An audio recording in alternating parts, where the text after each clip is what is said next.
வளர விடாம அடுத்த கட்டத்துக்கு முன்னேற விடாம தடுத்து நிறுத்தி முட்டுக்கட்டை போட்டது யாரு? ஒருத்தர் 2 பேர்னு சொல்ல முடியாது. இது அபாண்டமான குற்றச்சாட்டு மாதிரி இருக்கு பிஜேபி மீது. சொல்லிதானே ஆகணும். இந்த மாதிரி ஒரு கம்ப்ளைண்ட் இருக்கு அப்படின்றத நம்ம சொல்றதுக்கான இடம் கூட நமக்கு கிடைக்க மாட்டேங்குது. நம்ம சொன்னாலும் ஓகே இதெல்லாம் பார்த்துக்கலாம், இதுதான் வருதோ ஒழிய அதுக்கான ஸ்டெப் யாரும் எடுக்கிற மாதிரி தெரியல. யாரும் என்ன இது பண்றாங்கன்னு தெரியல. இதுக்கு முன்னாடி இதே பிஜேபியை விட்டு போன நடிகை கௌதமியா இருக்கட்டும், காயத்ரி அவங்களா இருக்கட்டும், அவங்களும் இப்படிப்பட்ட ஒரு குற்றச்சாட்டு சொல்லல. ஆனா நீங்க சொல்லக்கூடிய குற்றச்சாட்டு கொஞ்சம் வேற மாதிரி இருக்கு. அது என்ன இன்சிடென்ட்னு சொல்லி நீங்க சொல்ல முடியுமா? நான் வந்து இந்த பாராளுமன்ற எலெக்ஷனுக்கு நான் வந்து ராமநாதபுரத்துல ஒர்க் பண்ணேன். எல்லாரும் தெரிஞ்சதுதான்.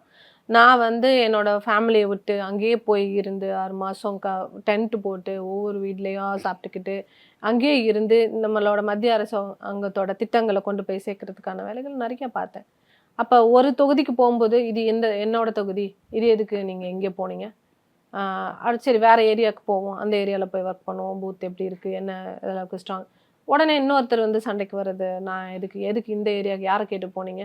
அடுத்த நாளைக்கு வந்துட்டு நமக்கு ஒரு இன்ஸ்ட்ரக்ஷன், நம்ம கூட வந்து அவங்களை எல்லாம் மிரட்டுறது, யாரும் அவங்க கூட போகக்கூடாது, வேலை பார்க்கக்கூடாது. பிஜேபியில் இருக்கிறவங்க பிஜேபியில் இருக்கவங்களே பண்ணுறாங்களே. இந்த இன்சிடென்ட் சென்னையில் நடக்குதா ராமநாதபுரத்தில் நடந்தது.